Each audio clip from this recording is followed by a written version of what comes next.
Bismillahirrahmanirrahim. Assalamualaikum warahmatullahi wabarakatuh. Bismillah, alhamdulillah, wassalatu wassalamu ala rasulillah, amma ba'd. Para mahasiswa yang dirahmati oleh Allah, insyaallah kita akan melanjutkan bahasan kita tentang metode khusus pendidikan agama Islam. Mata kuliah ini didesain agar mahasiswa siap untuk mengajarkan beberapa komponen pendidikan agama Islam. Kita sudah tahu bahwa komponen-komponen itu terdiri dari paling tidak ada 8 keilmuan yang harus dikuasai. Yang pertama adalah tentu saja menguasai Al-Quran dan hadis, lalu menguasai akidah dan akhlak, menguasai fikih dengan usul fikihnya, menguasai tarikh, baik itu sejarah kebudayaan maupun sejarah peradaban Islam. Yang terakhir memang harus menguasai bahasa Arab. Nah, kita sekarang sedang membahas terkait bagaimana menguasai hadis agar kita mampu untuk mengajarkan ilmu hadis ini kepada anak. Karena mengajarkan pendidikan agama Islam tentu saja mengajarkan komponen-komponen agama Islam, diantaranya adalah hadis. Kemarin kita sudah begitu panjang lebar menjelaskan tentang hadis. Kita melihat bahwa paling tidak kita belajar tentang struktur hadis, ada sanadnya, ada matannya, ada rawinya. Lalu kita juga melihat apa fungsi hadis, bisa menguatkan sesuatu hukum yang ada dalam Al-Quran, menjelaskan Al-Quran, dan menetapkan sebuah hukum yang memang tidak disebutkan di dalam Al-Quran. Lalu bagaimana juga tentang ulumul hadis. Ulumul hadis itu dibagi menjadi 2, yaitu ilmu riwayah atau ulumul hadis riwayah dan ilmul hadis diroyah. Ulumul hadis riwayah yaitu tentang bagaimana mengetahui cara-cara penukilan, pemeliharaan, dan pembukuan, apa-apa yang disandarkan udifa ilan nabi, disandarkan kepada Rasulullah, ya, baik itu aqwaluhu, perkataannya, af'aluhu, perbuatannya, wa takriruhu, dan ketetapannya. Nah, kita sudah belajar tentang itu. Lalu hadis diroyah adalah kaidah-kaidah, bagaimana kaidah-kaidah mengetahui hal ihwal, sanad, matan, cara-cara menerima dan menyampaikan hadis, ya. Oke, baik. Kemarin juga kita sudah sempat berbicara tentang cabang-cabang ilmu hadis. Nah, cabang-cabang ilmu hadis itu ada 10, ya. Ada berbicara tentang ilmu rijalul hadis, yaitu membahas tentang para perawi hadis, ya, karena dari Rasulullah sampai saat ini itu melalui rijalul hadis, melalui orang-orang yang menjadi rawi dari hadis. Nah, kita meneliti bagaimana cara meneliti orang-orang ini. Nah, itu ilmunya rijalul hadis. Ada juga ilmu jarhi wa ta'dil. Kita juga akan menjelaskan ini ilmu jarhi wa ta'dil, apa tentang itu, ya. Karena seorang rawi itu memiliki karena manusia, dia memiliki kuat enggak daya ingatnya, pernah bohong tidak, pernah salah tidak, dan seterusnya. Nah, ilmu ini penting untuk ilmu hadis. Lalu juga ilmu fandil mubhamat, ya, ilmu yang dengannya diketahui nama orang yang tidak disebutkan namanya, ya, yang tidak disebutkan, ada ilmunya juga. Ilmu ilalil hadis, ya, ilalil hadis itu yang menerangkan sebab-sebab yang tersembunyi atau tidak nyata yang dapat dicatat suatu hadis yang nampaknya tidak tercatat, ya. Apakah ini cacat atau tidak? Itu namanya hadis atau ilmu ilalul hadis. Yang kelima itu ilmu goribil hadis. Selanjutnya juga ilmu nasikh wal mansuh, nas wal mansuh, ilmu talfikil hadis, ya, ilmu tasyrib wa takhrib, ilmu asbabil wurud al hadis, ya, kalau Quran ada asbabun nuzul, kalau hadis asbabul wurud.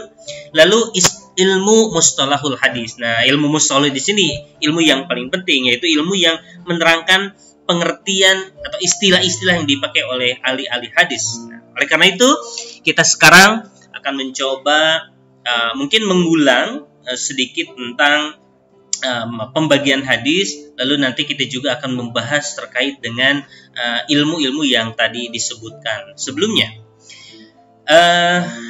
Pembagian hadis itu bisa didekati dengan berbagai hal. Pertama, dari dimensi kualitas sanad.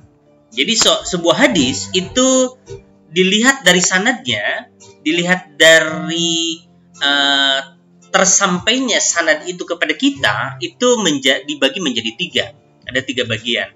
Ada yang disebut hadis sahih. Hadis sahih itu ya bersambung sanadnya, ya. Satu, hadis itu diriwayatkan oleh rawi yang adil, jadi ada syaratnya adil. Yang kedua, ingatannya sempurna. Yang ketiga, sanadnya mutawatir, bersambung, tidak berilah, tidak ada cacat dan tidak janggal. Ini sahih. Ya, jadi hadis ini yang digunakan. Jadi ketika Anda mengajarkan sebuah hadis, perlu dijelaskan kepada siswa Anda apakah hadis ini sahih atau tidak. Nah, yang kedua, hadisnya itu bisa hasan. Apa itu hasan? Yaitu hadis yang diriwayatkan oleh seorang yang adil, rawinya adil, tapi tidak begitu kokoh ingatannya. Jadi memang seorang muhaddis itu harus kokoh ingatannya, harus kuat ingatannya. Lalu bersambung sanadnya, dan tidak terdapat cacat atau ilat serta kejanggalan pada matanya. Jadi ketika si rawinya tidak begitu kokoh ingatannya, dari sahih dia bisa menjadi hasan. Ada juga hadis yang dhaif. Hadis yang dhaif itu adalah hadis yang kehilangan salah satu atau lebih dari syarat hadis sahih ataupun hasan. Dhaif, lemah. Jadi paling kuat sahih, menengah cukup hasan, dan kurang itu disebut dengan dhaif. Selanjutnya tadi dilihat dari sanad, sekarang dilihat dari kuantitas, jumlah rawi, jumlah orang yang meriwayatkan, jumlah sanadnya, kuantitasnya. Nah, maka hadis itu dibagi menjadi 3. Ada hadis mutawatir, ada hadis masyhur, ada hadis ahad. Nah, mari kita bahas satu-satu. Apa itu hadis mutawatir? Mutawatir itu adalah hadisnya itu ditangkap oleh panca indera dan diriwayatkan oleh sejumlah besar rawi. Jadi rawinya banyak sekali. Dan memang biasanya mustahil bagi mereka untuk berkumpul dan bersepakat bersedusta. Misal, ini para sahabat meriwayatkan ini, para sahabat juga meriwayatkan ini. Jadi memang mutawatir. Memang semua orang hampir dipastikan sebagian besar para rawi itu sepakat tentang hadis itu. Itu mutawatir. Jadi di dalam mutawatir, para usul fikih itu mengatakan ada yang mutawatir lafzi. Jadi secara lafaz memang semua sepakat. Ada juga maknawi, tetapi dilihat narasinya tidak sama, tetapi maknanya sama. Nah, berarti para usul fikih bisa mutawatir maknawi. Lalu selanjutnya, hadis dapat dikatakan mutawatir ada syaratnya. Ada 3 syarat ya, 3 syarat. 1, syaratnya itu disampaikan oleh rawi berdasarkan tanggapan panca indera. Dia dilihat oleh mata, dia didengar oleh kuping, bahkan dia dirasakan, baik itu dari sisi narasi lafadznya maupun dari sisi maknanya. Jumlah rawinya itu mencapai suatu ketentuan yang tidak mungkin mereka bersepakat untuk berdusta dan berbohong. Ya. Lalu yang ketiga itu adanya keseimbangan jumlah antara rawi-rawi dalam takhobah. Ya. Pertama, dengan jumlah rawi-rawi yang takhobah berikutnya. Jadi jumlah ini diriwayatkan sama. Jadi memang si mutawatir ini semuanya sepakat dan hampir semua para perawi sepakat dengan hadis ini. Yang kedua itu hadis masyhur. Hadis masyhur. Kalau mutawatir itu tadi yang paling tinggi derajatnya. Yang kedua adalah hadis masyhur, yaitu hadis yang diriwayatkan oleh 3 orang atau lebih serta belum mencapai derajat mutawatir. Kalau mutawatir itu sejumlah besar, kalau masyhur itu minimal 3 orang atau lebih, tetapi belum mencapai derajat mutawatir yang syaratnya 3 tadi. Hadis masyhur itu menjadi 3 bagian. 1, masyhur di kalangan para muhaddisin, yaitu ahli-ahli hadis dan juga golongan ahli ilmu dan orang umum. Jadi masyhur di kalangan hadis saja gitu ya. Ada juga masyhur di kalangan ahli ilmu tertentu, misalkan masuk di kalangan ahli fikih saja, ahli hadis saja, ahli nahwu saja, sehingga ahli nahwu ya dia merasa bahwa hadis ini benar walaupun tidak diketahui oleh ahli hadis, tidak diketahui oleh ahli fikih dan seterusnya. Lalu ada juga hadis yang masyhur di kalangan orang umum saja, ya. Jadi itu disebut hadis masyhur. Jadi para orang kalangan umum itu tahu gitu, tahu saja begitu ya, tahu saja itu masyhur. Diketahui populer gitu hadisnya. Lalu selanjutnya itu ada hadis ahad, namanya juga ahad. Ahad itu satu, ya, satu. Berarti hadis yang tidak memenuhi syarat-syarat hadis mutawatir, apalagi dia tidak juga tidak mengikuti hadis yang masyhur. Seperti para muhaddisin memberikan nama-nama tertentu bagi hadis ahad. Ahad itu banyak sekali, ya tergantung dari rawi-rawi yang berada pada tiap tobakohnya. Jadi dalam tobakohnya ini ada rawinya, ada hadis masyhur. Ini hadis ahad tapi dia masyhur. Ada hadis aziz, ada hadis gharib, ya.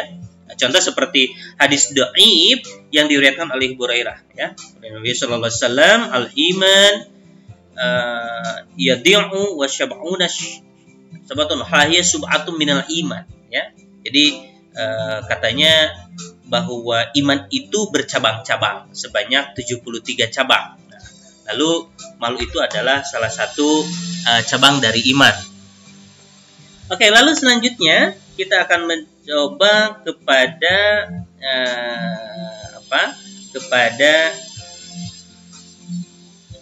tadi kita masuk ke pembagian hadis dari sisi kualitas hadis. Tadi kita termasuk ada hadis sahih, ada hadis hasan, dan ada hadis dhaif. Oke. Kita syarat-syarat hadis sahih. Nah, kita tadi ada hadis 3 hal, ya. Ada dari sisi kualitas sanad gitu, ya. Hadisnya sahih. Nah, bagaimana syarat hadis sahih? 1, rawinya harus adil. Yang kedua, ingatannya harus sempurna. Yang ketiga, sanadnya tidak terputus, ya. Nah, yang keempat, hadis itu tidak berilat, tidak ada cacat. Yang kelima, itu tidak ada kejanggalan, ya. Itu hadisnya harus sahih. Lalu selanjutnya, seorang rawi atau yang menjadi perantara atau wasilah hadis itu ada, itu dia katakan adil. Jadi ada syarat adil. 1, dia selalu memelihara perbuatan taat dan menjauhi perbuatan maksiat. Dia adil kalau dia taat, ya, menjalankan semua perintah Allah, menjauhi segala larangan Allah, bahkan dia tidak pernah melakukan perbuatan maksiat. Itu adil. Lalu yang kedua, menjauhi dosa-dosa kecil yang dapat menodai agama dan sopan santun. Dia sangat sopan, ya, santun. Dosa-dosa kecil saja dia tidak akan lakukan, ya, apalagi menodai agama. Tidak melakukan perkara-perkara yang mubah yang dapat mendapat menggugurkan iman kepada qadar dan mengakibatkan kepada penyesalan. Dia adil. Tidak mengikuti salah satu madhab yang bertentangan dengan dasar syara. Misalkan madhabnya Mu'tazilah atau madhabnya Qadariyah atau Jabariyah. Secara syara ini ada perselisihan, sehingga dia tidak ada ketika mengikuti madhab yang memang madhabnya tidak atau akan berbenturan dengan syariat itu sendiri. Nah, itu adil. Hadis sahih terbagi menjadi 2 bagian. Ada sahih li dzatihi, ada sahih li ghairihi. Sahih li dzatihi dari datnya saja, dat hadisnya, redaksinya dan maknanya itu sahih. Ya, jadi tadi adil, lalu ingatannya kuat, itu secara narasi dan maknanya itu memang sahih. Itu li dzatihi, hadisnya memang begitu. Ada yang li ghairihi. Nah, kalau yang sahih li ghairihi itu hadisnya memang secara substantif seperti itu. Tetapi ada bagian-bagian khusus atau narasi-narasi yang berubah atau narasi-narasi yang berbeda tetapi tidak merubah kepada makna. Itu sahih, tapi sahihnya li ghairi. Selanjutnya, apa hadis yang dhaif? Nah, ya, dhaif itu atau yaitu hadis yang lemah, yaitu hadis yang kehilangan satu syarat atau lebih dari syarat-syarat hadis yang sahih atau hadis yang hasan. Ya. Nah, jadi kalau yang hasan itu karena dia lemah di ingatan, di memori seorang rawi. Nah, kalau dhaif itu kehilangan salah satu syarat. Jadi syaratnya kalau di hasan kurang 1. Kalau di mutawatir atau di dhaif itu syarat dua, karena si ingatannya itu sudah tidak diakui gitu ya, atau tidak kokoh atau tidak kuat. Maka bisa dilihat apakah si hadis dhaif ini dia harus diterima atau tidak. Nah, maka bisa dilihat dari sisi sanadnya, bagaimana si sanadnya, apakah ini dari jumlahnya tadi ya mutawatir ya, apakah ini masyhur, apakah ini ahad. Dilihat dari sanadnya atau matanya, redaksinya, isi-isinya. Itu bisa juga ditolak hadis yang dhaif itu ya. Selanjutnya, bagaimana dhaif yang disebabkan terputusnya sanad dan macam-macamnya. Oke, lihat. Ini adalah sebab-sebab tertolaknya hadis karena sanadnya digugurkan. Ya, ini ada beberapa istilah hadis. Yang pertama, ada yang sanadnya pertama, karena sanad pertamanya itu digugurkan. Karena mungkin tadi karena ingatannya kurang atau pernah berbuat maksiat dan seterusnya, maka ini disebut hadis mu'allaq. Ada juga yang sanadnya justru yang terakhir. Kalau yang pertama itu mu'allaq, kalau yang terakhir itu disebut hadis mursal. Atau dua orang rawi atau lebih berturut-turut. Jadi misalkan dari Rasulullah ke sahabat, ke tabi'in. Nah, dari tabi'in satu ke tabi'in duanya ini ternyata ini si rawinya itu gugur karena si ininya itu. Nah, maka itu disebut dengan hadis mu'dhal. Lalu ada dua orang rawi atau lebih yang tidak berturut-turut. Jadi misalkan Rasulullah, tabi'in. Nah, dari tabi'in misalkan ada yang gugur lalu diriwayatkan, tetapi yang meriwayatkannya itu adalah orang yang dipercaya. Sesuai dengan kriteria rawi yang rijalul hadisnya bagus. Nah, tetapi selanjutnya dirawikan kepada orang yang tidak jujur atau yang pernah berbuat maksiat atau tidak diakui otoritasnya, ya. Nah, maka ini disebut dengan hadis munqati. Hadis munqati. Jadi ada hadis mu'allaq kalau yang sanad pertama, ada mursal yang di akhir, ada dua orang yang berturut-turut itu mu'dal, ada juga munqati kalau dia tidak berturut-turut gitu ya. Lalu selanjutnya, dhaif juga, hadis dhaif juga disebabkan cacat selain keterputusan sanad dan juga macam-macamnya. Ini dilihat daripada keadilan dan kedobitan si rawi. Nah, contoh misalkan, kalau hadisnya itu si rawinya dusta, berbohong, dia disebut dengan hadis maudhu. Maka kalau dia hadisnya tertuduh dusta, maka hadis matruk. Bagaimana kalau fasik, banyak syalah, lengah dalam menghafal, ya, dia disebut hadis munkar. Sorry ya, tadi tertuduh dusta, fasik, banyak salah disebut hadis matruk, yang harus ditinggalkan. Lalu lengah dan menghafal, dia hadis munkar. Banyak yang waham, itu hadis mu'allal, ya. Lalu juga menyalahi riwayat orang kepercayaan, tidak diketahui identitasnya. Nah, kalau yang tidak diketahui oleh identitasnya, si rawinya tidak tahu, tetapi sampai kepada kita itu disebut dengan hadis mubham.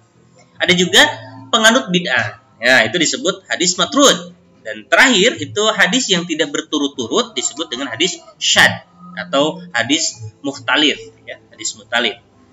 Oke, juga hadis juga tertolak, ya, yang memang tertolaknya karena matan. Kalau tadi karena sanad, sekarang karena matan. Kalau sanad tadi ya, jelas tadi yang sudah dijelaskan tadi karena sanad. Sekarang kalau matannya, redaksinya, substansi isinya, ada hadis mauquf, ada hadis maqtu.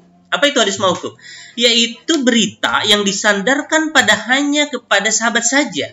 Baik yang disandarkan itu kepada perkataan, perbuatan, baik sanadnya bersambung ataupun terputus. Nah, itu yang disebut dengan hadis mauquf. Nah, jadi kalau hadis mauquf itu nanti sampai misalkan Sayyidina Umar mengatakan bahwa Rasulullah pernah begitu. Nah, lalu nanti si rawinya itu terputus. Nah, maka itu disebut hadis mauquf.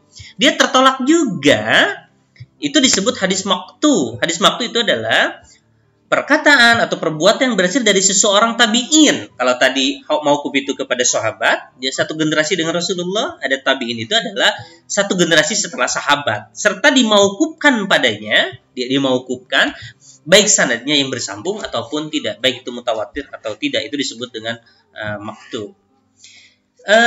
Bagaimana hujahnya hadis dhaif? Bagaimana kekuatan hujah dari hadis yang dhaif? Ya, satu, ada yang melarang selalu mutlak, tidak boleh. Hadis dhaif tidak boleh digunakan. Ada juga yang membolehkan. Silakan gunakan hadis dhaif. Nah, baik, selanjutnya kita juga akan mencoba apa saja sih syarat-syarat seorang rawi dari sebuah hadis, ya. Dia bisa, syarat-syarat seorang rawi itu dalam proses transformasi hadis dari Rasulullah ke sahabat, ke tabi'in, atba'ut tabi'in, atba'ut tabi'in sampai kepada kita, itu harus sama min lafdhi syekh, ya. Harus memang betul-betul didengar, ya, dari lafadznya si guru. Jadi guru mengatakan begitu, jadi harus betul-betul didengar. Bisa juga al-qira'ah ala syekh, bisa diperdengarkan. Tadi didengarkan sama secara langsung, kalau qira'ah dia langsung didengar. Ada ijazah juga, ajaztuka diijazahkan. Ini hadis dari Rasul diijazahkan. Ada juga yang munawalah, ada yang mukatabah dituliskan, ada yang wijadah, ada wasiyah, dan ada yang iklan. Nah, itu syarat-syarat seorang rawi dalam transformasi sebuah hadis. Apa saja sih lafaz-lafaz yang bisa meriwayatkan hadis? Walaupun hadis itu tadi dalam sisi kualitas misalkan, oh ini hadisnya sahih, ini hadisnya hasan, ini dan ini hadisnya dhaif, atau dari sisi kuantitas gitu ya, ini mutawatir, ini masyhur, ini ahad. Tetapi hadis biasanya menggunakan lafaz-lafaz khas para rawi. Contoh seperti sami'tu, kami mendengar. Sami'na, kami mendengar. Jadi sami itu saya mendengar. Sami'na kami, berarti banyak orang. Hadasani, telah berceritakan kepadaku. Hadasana, jadi kalau ni berarti dia sendiri. Na berarti dia dalam keadaan yang sedang banyak. Ahbarona, ahbaroni. Jadi ada sami, ada hadasa, ada ahbaro. Nah, itu ya. Lalu lafaz yang meriwayatkan dari para rawi yang mungkin mendengar sendiri atau yang tidak mendengar sendiri. Nah, kalau yang tidak mendengarkan sendiri, dia bisa menggunakan ruwiya, ruwiyaan, hukiyaan, an, nah, gitu ya. Itu biasanya gitu. Oke, selanjutnya kita juga harus memahami tentang ilmu jarhi wa ta'dil. Apa itu ilmu jarhi wa ta'dil yang tadi ya? Bahwa seorang muhaddisin itu harus jarah, yaitu sifat seorang rawi yang mentaatkan keadilan dan kehafalannya. Terus jarah. Lalu dia juga harus mentajrih seorang rawi, berarti mensifati seorang rawi dengan sifat-sifat yang dapat menyebabkan kelemahan dan tertolaknya apa yang diriwayatkan. Jadi ilmu ini adalah ilmu yang membahas tentang memberikan kritik aib. Ini aib nih, si rawi ini tidak boleh dipakai. Atau justru memuji keadilannya. Oh, dia tuh. Jadi dia jarh wa ta'dil itu dia bercerita tentang apakah dia adil atau tidak, apakah dia pantas atau tidak untuk diterima hadisnya, ya. Sehingga apakah periwayatan seorang rawi itu dapat diterima atau ditolak sama sekali, maka ilmu ini adalah sangat manfaat. Lalu apa saja sih yang menjadi keaiban, ketidakbaikan dari seorang rawi? Satu, dia kalau bid'ah, sesuatu bid'ah. Tapi bid'ah itu kan bid'ah yang betul-betul bid'ah dolalah, bukan bid'ah yang hasanah, bukan bid'ah yang serba dibid'ah-bid'ahkan, tapi tidak. Tetapi sesuatu yang memang tidak ada tuntutannya dari Rasulullah, tidak ada kiasnya, tidak ada ijma'nya, itu disebut bid'ah. Lalu mukhalafah, dia menyelisihi, golat, dia berbuat salah. Jahalatul hal, dia bodoh memang. Dia bodoh tapi bercerita tentang hadis, dia tidak akan. Yang selanjutnya adalah dakwal inkito, ya, dakwal inkito. Baik, itu saja saya kira berbicara tentang terkait dengan ilmu hadis dalam mata kuliah MKPI, metode khusus. Jadi saya harus simpulkan bahwa dalam ilmu hadis, pembagian hadis itu bisa dilihat dari sanadnya dan dari kuantitasnya. Dari kualitas sanadnya ada hadis sahih, hasan, dan dhaif. Ada juga kuantitas si rawinya, ya. Ada hadis mutawatir, ada hadis masyhur, dan hadis ahad. Itu saja mungkin. Tetapi juga nanti hadis ini diterima atau tidak, itu ada syarat-syaratnya, ya. Si rawi juga dia diterima atau tidak ada syarat-syaratnya, ada ilmu-ilmunya. Oke, sekira itu saja. Mudah-mudahan bermanfaat. Wabillahi taufiq wal hidayah. Wassalamualaikum warahmatullahi wabarakatuh.